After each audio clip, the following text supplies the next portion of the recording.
Seja bem-vindo ao Seminário de Teologia e Vida Cristã Palavra da Vida. Você está em mais um curso de teologia cuja proposta é fazer alargar o seu conhecimento na área teológica, um curso descomplicado, contextualizado, provocativo, reflexivo e que faça sentido para a nossa vida cotidiana, porque entendemos que não só a construção conceitual da teologia, respeitando as correntes da teologia construída nesses quase 2000 anos, mas isso só não é suficiente. Nós pretendemos que a partir do entendimento bíblico, dos conceitos esclarecidos, nós possamos reproduzir isso em uma espiritualidade no nosso cotidiano e nas relações. Seja bem-vindo a mais uma aula do curso de Teologia do Seminário de Teologia. A gente vai iniciar, na verdade, hoje a matéria livros históricos, né?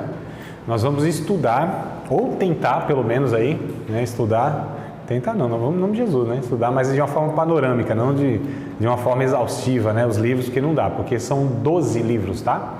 Então os livros históricos, eles vão de Josué até Esther, tá? Josué a Esther. A gente vai estudar um por um, possivelmente vai ser uma aula, um livro, uma aula, um livro, né?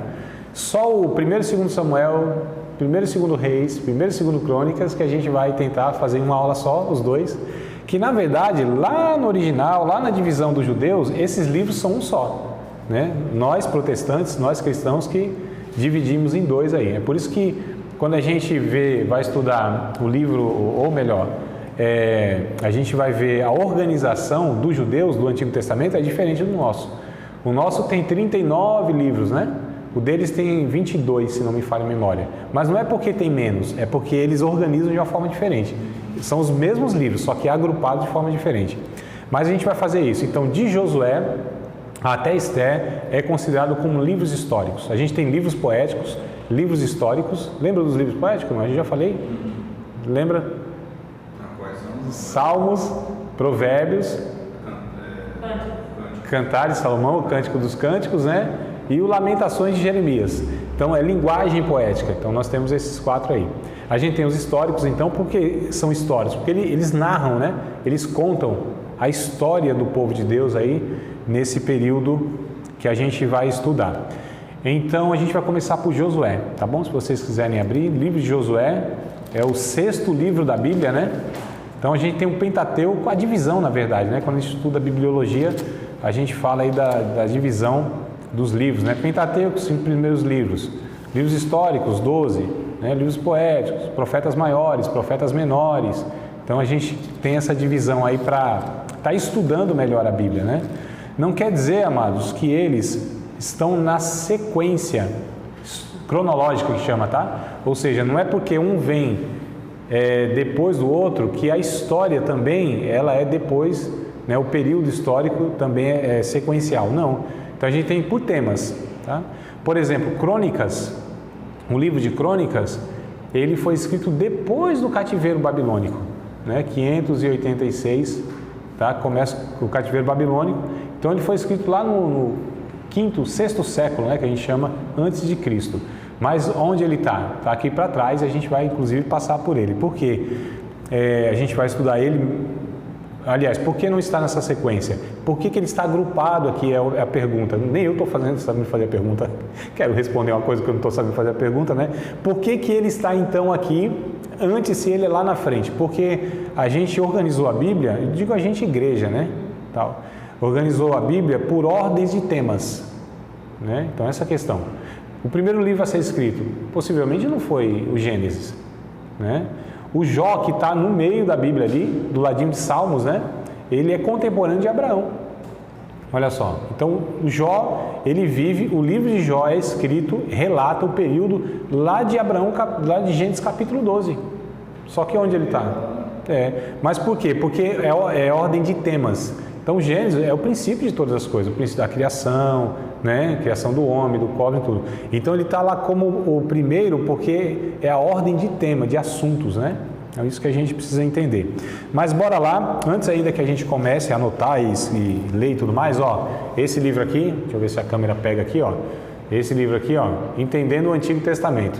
Eu estou sugerindo ele para vocês para essa matéria, tá? Vou postar, vou colocar lá no grupo. ele vai, na verdade, não é só os livros históricos que ele vai comentar. Ele comenta todo o Antigo Testamento. Então aqui vocês vão ter, deixa eu ver, ó, todos mesmo, até Malaquias. Tá? Então o esboço do livro, quem escreveu, quando escreveu, eu vou passar essas informações para vocês tudo aqui. Mas aqui tem um incremento, né? Então se vocês quiserem adquirir aqui, ó, depois eu posto lá, mais uns 2 eu vou postar lá. Um mesmo sobre os livros históricos, vai comentar esses 12 que nós vamos estudar, mas esse aqui é todo o Antigo Testamento. Inclusive, então, ele vai servir até para outras matérias futuras, né? Tá bom? Depois a gente... Raymond Brown, entendendo o Antigo Testamento. Esboço, mensagem e aplicação de cada livro. Eu uso esse livro, inclusive, para dar outro curso, que a gente estuda livro por livro da Bíblia, né? Não sei se vocês sabem, mas a gente tem esse curso aí. Estudamos os 66 livros da Bíblia, um por um. Então, coisa boa. A gente estuda a Bíblia de tudo quanto é jeito, por tema, por livro, de cabeça para baixo. Então, é uma outra forma, né, na verdade, da gente aprender, né? É outra maneira da gente estudar a Bíblia, tá? Glória a Deus, coisa boa. Chegando aqui mesmo. Deixa eu preparar aqui. Então, a gente vai iniciar agora Josué, tá? Josué. Eu, na verdade, amados, vou passar algumas informações para vocês. Vocês vão anotando aí, segundo vocês acham interessante, tá bom? Bem-vinda, viu, minha amada? Fica à vontade. A gente vai perguntar quem escreveu, né? Lembra da matéria passada, Emerson? Você que estava? Foi hermenêutica, não é isso? Lembra das perguntas que a gente tinha que fazer, né? Quem escreveu, quando escreveu, por que escreveu? Isso, exato. Olha só, a gente vai aplicar então nesses livros essa proposta, estrutura aí, tá? Então vamos lá, livro de Josué, a página aí, minha amada, é 114, tá? Isso, do livro 114, na Bíblia, Josué e as minhas anotações aqui. Então, vamos pegar tudo quanto é material, vai faltar mão e braço agora, mas vamos lá. Fique à vontade, as 2 irmãs estão participando pela primeira vez para participar mesmo, perguntar, fazer comentários, tá bom? Inclusive, pode omitir opinião que seja contrária do professor, não tem problema. A gente não se irrita, a gente não persegue na prova, né? Fiquem à vontade, tá bom? Agora vocês sabem o seguinte, ó, esse aqui é o guarda-costas do professor, então cuidado aí. Vamos lá. Quem escreveu o livro? Não identificado, tá? Esse livro aqui não se tem o conhecimento, né? Assim, não se afirma, tá? Alguns pensam que pode ter sido Josué ou não, mas a gente fica sempre na questão assim, é incerto, a gente não vai afirmar uma coisa que não há, né, uma base segura. Então quem escreveu? Não identificado, né? O que escreveu? Então qual é o tema desse livro, né? Sobre a ocupação de Canaã, tá? Então o tema desse livro é sobre a ocupação de Canaã. A gente depois vai falar de tudo isso aí. Quando esse livro foi escrito? Em que época? Em que data? 1400 anos antes de Cristo. Então, 1400 antes de Cristo. Longinho, né? Se a gente for ver hoje, então, 3.400 anos atrás, aproximadamente. Por que esse livro foi escrito? Então, por quê? Para enfatizar a importância da obediência ao Senhor. Tá? Então, quem escreveu? Incerto. O que escreveu sobre a ocupação de Canaã? Quando foi escrito? 1400 antes de Cristo. Por que foi escrito? Para enfatizar a importância da obediência ao Senhor. Josué foi sucessor de Moisés, né? Já aqui falando a respeito de Josué, foi sucessor de Moisés. Moisés, a gente sabe, né? O grande líder, o maior líder que a nação de Israel teve, né? Até então. Então, a gente até vê aqui, ó, no capítulo de número 1, verso 1, já vamos pegar a Bíblia e vamos lê-la aqui, né? Acompanhando, já fazendo os comentários e acompanhando aqui, tá? Capítulo 1, verso de número 1 em diante, ó. Sucedeu depois da morte de Moisés, servo do Senhor, que o Senhor falou a Josué, filho de Num, servo de Moisés, dizendo: Moisés, meu servo, é morto, levanta-te, pois agora passa esse Jordão, tu e todo esse povo, a terra que eu te dou aos filhos de Israel. Então, a gente vê aqui que Deus chamou Josué. Josué é conhecido como soldado de Deus, irmãos, tá? Um general de guerra, um líder aí, né, militar. Então foi chamado por Deus para substituir nada mais, nada menos do que o maior líder da nação, que foi Moisés, né? Então não é à toa que ele tremeu nas bases, não é à toa que ele falou, e agora, Senhor, não posso ir, não dá jeito. As desculpas que a gente sabe, que a gente dá diante das responsabilidades, né? Então vamos lá, Josué foi sucessor de Moisés como líder dos israelitas, um homem de fé, né? Foi o braço direito de Moisés e comandante militar durante os anos de peregrinação no deserto, a gente está falando de 40 anos, era um líder militar e espiritual, e durante sua vida os israelitas foram fiéis ao Senhor. Deuteronômio, vamos para o livro de Deuteronômio para a gente pegar uma referência? Deuteronômio, capítulo de número 31, verso 7 e verso 8. Deuteronômio aqui, ó, só dá uma rézinha aí, a gente está em Josué, só dá uma ré. Na primeira esquina a gente já encontra o 31 de Deuteronômio, né? Verso 7 e verso de número 8. Está escrito assim, ó. E chamou Moisés a Josué e lhe disse aos olhos de todo Israel: esforça-te e anima-te, porque com este povo entrarás na terra que o Senhor jurou a teus pais lhe dar, e tu os farás herdá-la. O Senhor, pois, é aquele que vai diante de ti, ele será contigo, não te deixará, nem te desamparará, não temas, nem te espantes. Aí a gente vai para Josué, voltar para Josué no capítulo 1, verso 1 ao 3, né? Nós lemos, na verdade, até o 2, né? Então, só ler o 3 para completar. Todo lugar que pisar a planta do vosso pé, vou-lo tenho dado, como eu disse a Moisés. Então, olha só confirmando o que Deus, através de Moisés, lá no final da sua vida, disse para Josué porque ali tinha, irmãos, aproximadamente, né, dizem os estudiosos, aproximadamente 2 milhões de pessoas. Não era um grupinho, não era uma igrejinha pequenininha, não. 2 milhões de pessoas aproximadamente. Era o povo de Deus que estava peregrinando no deserto. E aqui eles estavam prestes a entrar em Canaã, a terra prometida. Tinha que passar o Jordão. Então você imagina liderar um povo, né, desse tamanho, dessa importância. Então Moisés, de fato, foi um líder assim extraordinário, pessoa inigualável, né? Como Deus pega um cara, né, lá que estava no Egito, aliás, um povo que estava escravo, como Deus usa esse líder para levar esse povo, 2 milhões de pessoas aproximadamente, durante 40 anos, conduzir esse povo. É por isso que tinha hora que Moisés disse: não, Senhor, não dá não, não aguento mais, porventura eu gerei esse povo, isso aqui é filho meu, eu não tenho o que fazer não, povo murmurador, ruim, pensa num povo ruim, sempre foi o povo de Deus, é certo, irmão? Diz assim: mas André, rapaz, eles não tinham o Espírito Santo como nós temos, eles não tinham a revelação como nós temos, eles não tinham Jesus, né? A mensagem da cruz, aquela coisa toda. Irmãos, eles tinham e eles viram coisas que a gente nem sonha em ver. Era milagre dia e noite, coisas assim extraordinárias, ininterruptas. Eu não estou exagerando aqui na fala, não. 40 anos esse povo viu milagre, coisas assim espantosas, de abrir, né, deixar a boca aberta.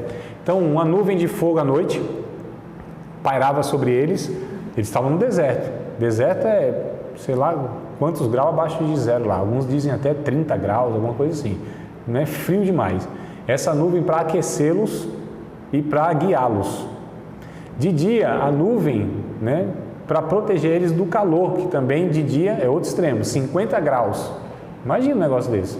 Então, assim, todo dia a aguinha da rocha, fresca, num deserto. Comida, literalmente chovia, irmão, franguinho, né? Franguinho já para comer, as codornizes. Durante 40 anos isso aconteceu. As vestes não se envelheceram, né? A Bíblia diz que o sapato também não gastou. Imagina só. Então, milagre diariamente, todo dia, ininterrupto, coisas extraordinárias Deus fazendo. E o motivo desse povo, porque assim, esse povo que Moisés liderou no deserto, essa geração, não foi a mesma geração que entrou em Canaã. Porque todos eles, sem exceção, aquela geração que saiu do Egito, todos eles morreram. Quem entrou foi a geração seguinte, ou seja, os filhos, né, tudo mais. Mas qual foi o motivo então desse povo não entrar? Aliás, quando a gente lê Deuteronômio, vamos lá para Deuteronômio só para a gente confirmar isso aí. Deuteronômio capítulo 1. Sabe quantos dias ia levar lá do Egito assim, para entrar em Canaã, irmãos? Eles levaram 40 anos e não entraram. 40 anos e não entraram. Mas sabe quantos dias era se eles fossem obedientes a Deus? Saiu do Egito, atravessou o Mar Vermelho e tal, pegou a descida, virou, fez uma curva para entrar em Canaã. 11 dias. Essa jornada ia durar 11 dias. Lá do Egito, da escravidão, para a terra prometida. Ó, 11 dias. Se tivesse obedecido. 11 dias. Eles ficaram, ó, girando 40 anos no deserto e não entraram. Qual o motivo? A gente vai ler daqui a pouco o motivo mesmo, tá? Mas vamos lá, ó, Deuteronômio capítulo 1, só para confirmar, né? Versículo de número 2. Deuteronômio 1 e 2. Ó, não, vamos ler o 1 e o 2, né? Para ficar mais completo aqui. Estas são as palavras que Moisés falou a todo Israel, da além do Jordão, no deserto, na planície, defronte do mar de Sufi, entre Parã e Tofel e Labã, e Azerote e de Isaabe. 11 jornadas há desde Horebe, caminho da montanha de Seir, até Cades Barneia, que era a entrada de Canaã. 11 jornadinhas, 11 dias. Mas vamos para Números? Números, na verdade, eu acho que não é nem Números, né? Mas eu vou pegar Números, porque a ocasião histórica era Números 13, tá? A ocasião histórica, mas eu acho que é Hebreus que vai mesmo falar aí o motivo, né? Mas Números 13 aqui, ó, é a ocasião quando Deus envia os espias, tá? Tanto o 13 quanto o 14, né? Envia os espias lá para espiar a terra. Então eles vão 12 homens, 12 príncipes, tá? Cada um representando cada tribo de Israel, né? Então eles vão lá, espiar a terra. Irmãos, voltam 10, desanimados, dizendo assim, não, porque trouxeram relato, né? Esses espias ficaram lá 40 dias, eles ficaram. Capítulo 13, ó, verso 27. Depois a gente vai ler o capítulo de número 14, verso 34, tá? Então, capítulo 13, verso 27. E contaram-lhe e disseram, fomos à terra, eles trazendo o relato, né? Que nos enviaste. E verdadeiramente mana leite e mel, e este é o fruto. Trouxeram uns cachos absurdos, enorme. Nem esqueci até as frutas lá, mas coisa gigante assim. E o negócio era fartura, né? Coisa graúda, como dizem. Então trouxeram lá e disse, ó, isso aqui é o fruto, ó. A terra mana leite e mel mesmo, é abundância lá. Verso 28, o povo, porém, que habita nessa terra é poderoso, as cidades fortes e muito grandes. E também ali vimos os filhos de Anak, eram os gigantes da época, né? Os Anaquins. Então, lembra do Golias? Golias tinha em torno lá de 2,95 m para 3,10 m, irmão. O cálculo. Não é brincadeira não o negócio. Imagina só, dá para fazer o cálculo aí, não? Isso aqui, deve ter isso aqui uns 3 e pouco, né? Isso aqui é mais alto. Uma casa... A porta tem 2,10 m. Isso, só para vocês terem uma noção então, irmãos. Então pode colocar mais 1 metro ali daquela porta para cima, né? Vai dar aquele ar-condicionado lá, quase o teto. Imagina pessoas do tamanho de quase isso aqui, esse teto. Eram esses gigantes que tinham, os Anaquins, né? Que era lá semelhante a Golias. Então, só para a gente entender, o povo de fato era grande. Tá, o verso 29. Os amalequitas habitam na terra do sul, e os heteus e os jebuseus e os amorreus habitam na montanha. E os cananeus habitam ao pé do mar e pela ribeira de Jordão. Então Caleb, 10 desanimados, agora 2, os caras de fé, aqueles que acreditavam na palavra de Deus, né? Então Caleb fez calar o povo perante Moisés e disse, subamos animosamente, possuamos-la em herança, porque certamente prevaleceremos contra ela. Porém os homens que com ele subiram disseram, não podemos subir contra esse povo, porque é muito mais forte. Então depois a Bíblia vai falar, Josué e Caleb foram os únicos 2 que acreditaram na palavra de Deus. Os 10 disseram, não, a gente não pode subir. Aí desanimou todo o povo. Capítulo 14, verso número 34. Olha só. 33 e 34. E vossos filhos pastorearão neste deserto 40 anos, Deus dizendo. Eles foram 40 dias lá espiar. E Deus disse, tá bom, vocês então não acreditam na minha palavra, né? Não confiam em mim. Os vossos filhos vão pastorear neste deserto 40 anos e levarão sobre si as vossas infidelidades, até que o vosso cadáver se consuma nesse deserto. Verso 34. Segundo o número de dias em que espiastes essa terra, 40 dias cada dia representando um ano. Levarei sobre vós as vossas iniquidades 40 anos e conhecereis o meu afastamento. Entenderam, irmão? 11 dias tinham lá desfrutando da bênção de Deus. Deus disse, 40 dias que vocês foram lá espiar a terra vão representar 40 anos que vocês vão passar nesse deserto e conhecer o meu afastamento. Toda essa geração morre. Agora vamos lá em Hebreus, que é Hebreus aqui que vai dizer o motivo real, né, o pecado específico, tá certo? Que fez com que esse povo não entrasse naquela terra lá. Deixa eu ver aqui que eu não anotei, na verdade, né? O versículo aqui, mas a gente acha aqui, eu acho que a gente acha. Espero que a gente ache. Capítulo de número 3, irmãos. Não é 4 não. Hebreus, capítulo de número 3, verso de número 12. Hebreus, capítulo 3, a partir do 12, tá? Aliás, do 11, né? Do 11. Fica melhor ainda, do 11. Assim jurei na minha ira que não entrarão no meu repouso. Vede, irmãos, que nunca haja em qualquer de nós, ou qualquer de vós, um coração mau e infiel para se apartar do Deus vivo. Antes exortai-vos uns aos outros, todos os dias durante o tempo que se chama hoje, para que nenhum de vós se endureça pelo engano do pecado. Porque nos tornamos participantes de Cristo, se retivermos firmemente o princípio da nossa confiança até o fim. Enquanto diz, hoje se ouvis a sua voz, não endureçais o vosso coração como na provocação, porque havendo-a alguns ouvido, o provocaram, mas não todos os que saíram do Egito por meio de Moisés. Mas com quem se indignou por 40 anos, não foi porventura com os que pecaram, cujos corpos caíram no deserto? E a quem jurou que não entrariam no seu repouso, senão os que foram desobedientes? E vemos que não puderam entrar por causa da sua incredulidade. Eu fico me perguntando, como que um povo que vê milagre durante 40 anos, todos os dias, eles se tornam incrédulos? Como que a gente hoje, às vezes, pensa que as pessoas que veem milagre, que vê coisas extraordinárias de Deus, esses milagres vão fazer com que as pessoas, né, acreditem mais em Deus? Nem sempre. A gente tem um exemplo aqui, ó. Milagre não gera fé no coração das pessoas. As pessoas que precisam de ver milagres para acreditar em Deus é porque não acreditam no caráter de Deus e precisam ver o poder de Deus toda hora. Aqueles que fazem prova, se Deus não provar, se Deus não fizer, acho que Deus não está comigo. Lembra do Gideão, do velo de lã lá? Né? Então eu acho interessante assim, irmãos. Deus disse para ele, estava um perrengue lá, o negócio estava feio, malhando trigo no lagar, desanimadão estava o Gideão, né?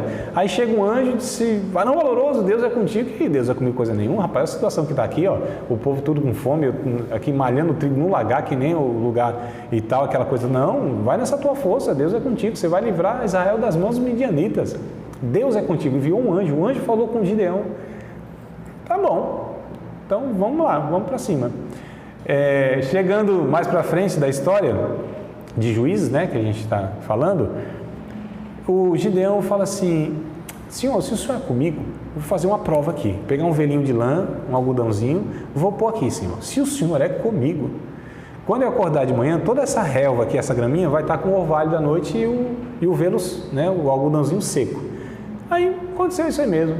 No outro dia ele acorda toda a relva molhada do orvalho. E o velo fez uma prova com Deus, né?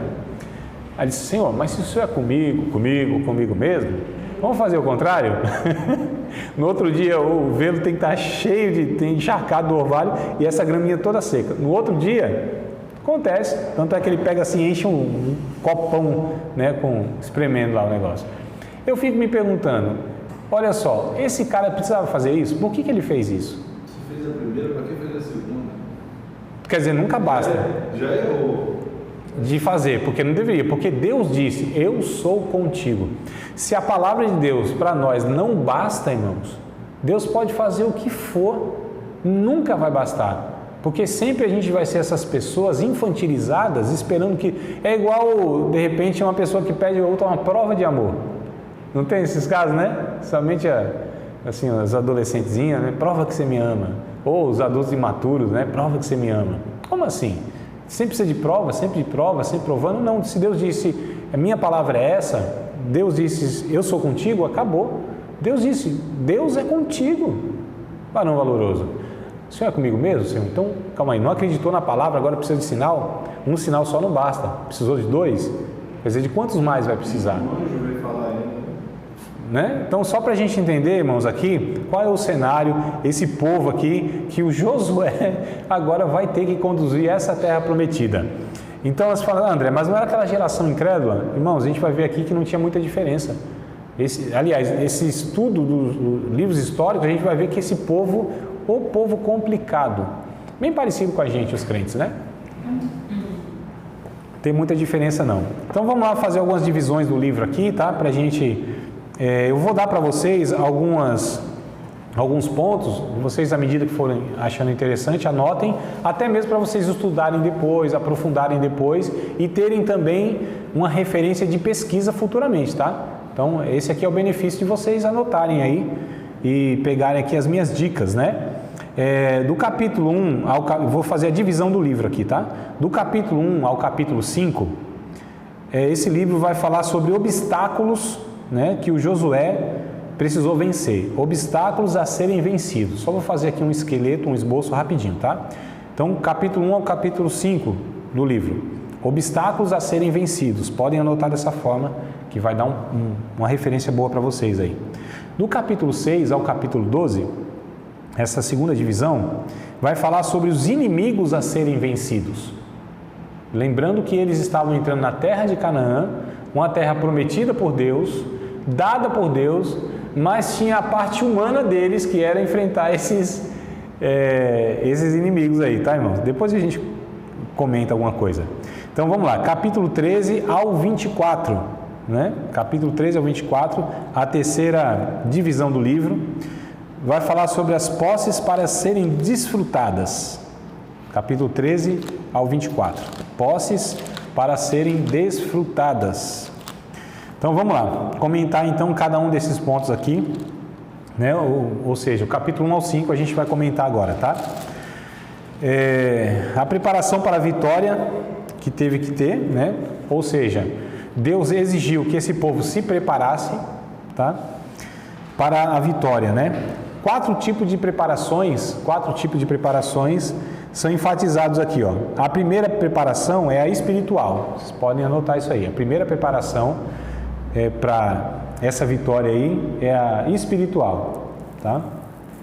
De Josué, no caso, né? Preparação espiritual de Josué. Como Josué, quem quer que seja um líder espiritual, né? Deve estar pronto para submeter-se a Deus, reivindicando as promessas dele. Então, olha que coisa interessante. Josué precisou se preparar. O capítulo 1 que vai falar isso. Vocês estão com a Bíblia aberta aí? Conseguem? Eu estou sendo muito rápido, irmãos. Me fala aí, está tudo tranquilo?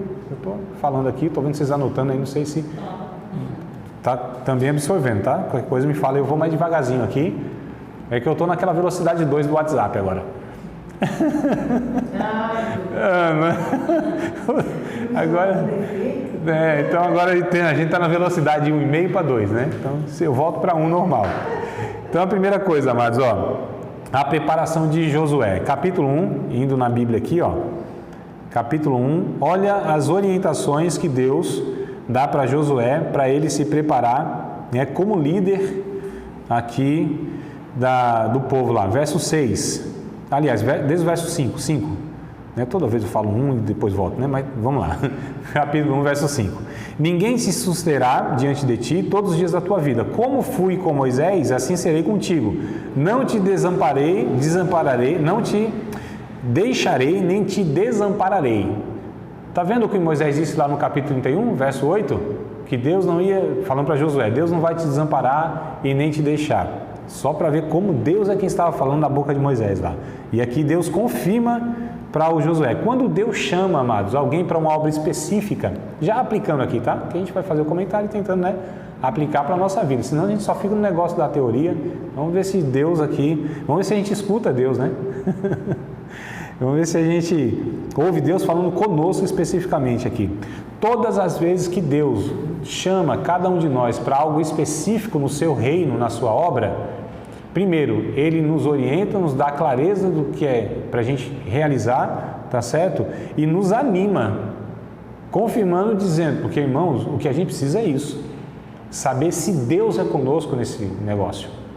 O resto a gente vai enfrentando na convicção de que Deus está conosco. Se a gente não tem muitas vezes um ou outro ao nosso lado, isso pode ser superado, né? Moisés sabia tanto disso que quando Deus disse assim: Moisés, eu vou enviar um anjo aí para ir com vocês aí nesse negócio aí, que eu não vou não, esse povo eu não vou, povo rebelde, povo não, vai um anjo. Moisés disse: não, Senhor, eu não arredo o pé daqui se o Senhor não for conosco. Se a tua presença não for conosco, se fosse a gente hoje, estava de boa. Se Deus falar para mim: vai um anjão contigo aí, André, eu falei: Jesus, vou, um anjo, eu vou. A gente é pentecostal, a gente gosta desse negócio, né? Mas Josué, um homem de Deus, sábio, não aceitou não, anjo não, eu quero a tua presença. Deus, irmãos, é o suficiente e é o que a gente precisa para estar conosco nessa empreitada, né? Que Ele nos chama não só para a vida cristã, mas para algo específico. E aí o negócio fica um pouco mais difícil quando é uma coisa específica, né? Então Moisés aqui, o Josué aqui no verso de número 5 recebe de Deus essa confirmação: não te deixarei nem te desampararei. Verso 6: esforça-te, tem bom ânimo, porque tu farás este povo herdar a terra que jurei a seus pais que lhe daria. Tão somente esforça-te, tem muito bom ânimo, para teres o cuidado de fazer conforme toda a lei que meu servo Moisés ordenou. Dela não te desvie nem para a direita nem para a esquerda, para que prudentemente te conduzas por onde quer que andares. Irmãos, outra dica para nós aqui: se a gente quer ter uma vida diante de Deus, uma vida vitoriosa espiritualmente falando, né? Seja de liderança ou nossa vida comum cristã, essa é a recomendação aqui, é a mesma que Deus deu para Josué, para nós não mudou não, tá? Ou seja, cumprir a lei de Deus, obedecer a lei de Deus. Verso 8: não se aparte da tua boca o livro desta lei, antes medita nele dia e noite, para que tenhas cuidado de fazer conforme tudo quanto nele está escrito, porque então farás prosperar o teu caminho, então prudentemente conduzirás. Bíblia Sagrada, não tem segredo, não tem outro caminho, inclusive, não tem uma alternativa, irmãos. Os cristãos de hoje pensam que tem um atalho, uma alternativa, um outro meio de a gente ser conduzido por Deus aqui. Não tem. Não é sonho, não é visão, não é profecia, não é louvor, não é campanha. Essas coisas eu não estou dizendo para não praticar, ou não, que não são meios esporádicos, tá certo? Que Deus muitas vezes usa, né, para nos conduzir e tudo mais. Não estou descredibilizando essas coisas, mas estou dizendo que a palavra é o meio seguro, é o que Deus estabeleceu para nos conduzir na vida. A Bíblia Sagrada não só é a única regra de fé e prática para o discípulo de Cristo, mas é o meio seguro que a gente tem, que Deus está nos conduzindo, porque todos os outros, irmãos, é meio assim, nem sempre nem sempre é seguro, nem sempre a gente consegue discernir se é Deus ou se tem outras fontes por trás disso, melhor dizendo, tá? Então, Bíblia não tem. Então, hoje a gente vê muitos cristãos vivendo mal o Evangelho, né? Dando cabeçada na vida. A gente vê um povo que se diz povo de Deus fazendo um monte de besteira. Qual é o motivo, em grande parte disso? Negligenciam a palavra de Deus, acham que pode viver a sua vida, sei lá por quê, sei lá por qual meio. Então, eu não estou vendendo peixe, é isso. Não é porque a gente está no curso de teologia, não é porque eu sou professor de teologia, não, é porque é isso e ponto final. É simples assim. André, quando uma pessoa revela, fala que está entregando alguma coisa de Deus para a gente, e te pega ali, não tem nada a ver se você fala, não tem nada a ver, está falando comigo ali. Aí é da pessoa ou como é? Tem gente que fala assim que não muda a revelação, não muda a fé, não precisa. Isso. Bom, é simples, né? É bem simples. Quando a gente pega, por exemplo, Moisés escrevendo sobre essa questão de perguntar para eles: Moisés, como que a gente vai identificar que essa pessoa que está falando em nome de Deus é profeta de Deus? Aí Moisés deu uma dica: faz o seguinte, quando se cumprir o que ele falou, considera como profeta. O nosso problema é que a gente já considera profeta antes de se cumprir, né? Ou o profeta falou comigo, calma aí, tem certeza de fato? Você teve a clareza, uma coisa inequívoca assim, que é profeta? Não se cumpriu? O que a Bíblia diz Moisés disse, quando se cumprir, aí você falou, opa, é profeta. Antes não. Então, uma vez um pastor, Sim. falou para mim assim, eu fui na igreja, né? Uma igreja de uma amiga minha, e falou assim, daqui uma semana Deus vai te entregar uma bênção. Sim. Aí eu falei, amém, desceu, só que não vi a bênção. Complicado, né? Então a gente já vai vendo por aí que, porque assim, se é Deus que fala, tem que se cumprir. Aí muitas vezes a gente vê essas pessoas, porque assim, se o cara ele falou besteira, ele vai, se não se cumpriu, ele tem que arrumar um argumento para você que não teve fé, né? Ou você que não acreditou, mas se Deus disse que ia acontecer tal coisa, se não colocou uma condição, tem que se cumprir, dependendo da minha fé. Deu uma semana você vai receber. Agora é muito complicado essa questão. Paulo vai dizer lá em 1 Coríntios capítulo 14, ele vai dizer o seguinte, olha, primeira coisa, quando alguém fala, né, dizendo que Deus está usando, ou seja, através de mensagem profética, toda a congregação precisa ouvir, julgar o que ele está falando, se é de Deus ou não. Então nós julgamos o profeta e a profecia. Falam por aí que é só profecia. Não. É o conteúdo que é o principal de fato. Opa, o que está falando aqui? A Bíblia Sagrada, ela confirma, irmãos, Deus jamais, eu falo sem medo de errar, Deus jamais, ele falará algo que já não tenha dito na Bíblia. Jamais. A revelação de Deus é essa aqui, ó. Todo mundo que fala supostamente em nome de Deus, através de uma mensagem profética, de um ensino, de uma pregação, tem que sair daqui, ó, das Escrituras Sagradas. Essa daqui é a única revelação de Deus, segura. Aqui está a vontade de Deus para as nossas vidas. Toda a vontade de Deus para as nossas vidas está aqui. Os princípios, os valores, o caráter de Deus expresso está aqui. Como nós devemos ser conduzidos, nos conduzir nas relações da nossa vida diante de Deus. A Bíblia fala sobre nós, o autoconhecimento, fala sobre Deus, a natureza e o caráter de Deus, fala sobre o plano de Deus para a nossa salvação, a nossa condição como pecador, Jesus como Salvador, fala de tudo, irmãos, do futuro, da eternidade. Então a Bíblia é suficiente, ela basta, né? Repito, não estou dizendo que não há os meios de Deus comunicar conosco através de uma mensagem profética, por exemplo, mas tem que ser sempre derivado daqui. Então, o que a gente faz? Primeiro ouço. Opa, esse conteúdo aqui, né, que a pessoa está dizendo que Deus está mandando ela falar para mim. A importância de conhecer a Bíblia, tá vendo? Porque se a gente não conhece a Bíblia, como que a gente vai comparar? Então, deixa eu ouvir aqui. Guardei. Você crê, irmão? Crê? Eu não sou obrigado a responder coisa nenhuma, nem amém, nem não amém. Meu irmão, você está profetizando, você está dizendo que é Deus que está mandando, então faz a sua parte, que é falar para mim. Não é? Porque às vezes a gente vê uma pressão, né? Uma pressão, né? Tal, e faz isso aqui. Não, irmão, Deus... Eu vou na sua cabeça para você cair. Você tem que ficar assim, eu não vou cair. Eu dei um problema na igreja desse pastor. Aí eu disse, eu estou falando para ele cair, ele caía, e na hora que ele caiu, na cidade, ele caiu para poder a pessoa tirar a vida. Ô, meu pai. Você é profeta? Deixa eu ver. Deus não está contigo? Por que eu estou tendo mais força? Cuidado, né, mano? Se não derrubar por cima, dá um rodo por baixo, você tem que ficar ligeiro. Mas vamos lá. Se Deus está comigo, por que eu tenho mais força? Vamos lá. Vamos entregar a profecia, não necessariamente precisa colocar. Mas, irmãos, o que eu quero, para não fugir muito e a gente, né, fazer uma saladona, o que eu quero dizer é o seguinte: olha só, Deus, Ele sempre vai falar conosco de uma maneira clara, pela Sua palavra, a importância que tem de nós, discípulos de Cristo, né, sabemos a vontade de Deus pelas Escrituras Sagradas.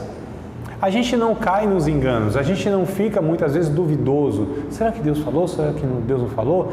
E a gente tem essa prudência, a gente tem essa cautela de saber que se Deus falou, calma, deixa eu vir aqui, deixa eu ver se Deus falou comigo de fato, né, na Bíblia Sagrada. Aliás, se isso que ele está falando, que Deus está falando comigo, se na Bíblia Sagrada existe de fato essa fala de Deus, existe de fato esse princípio bíblico.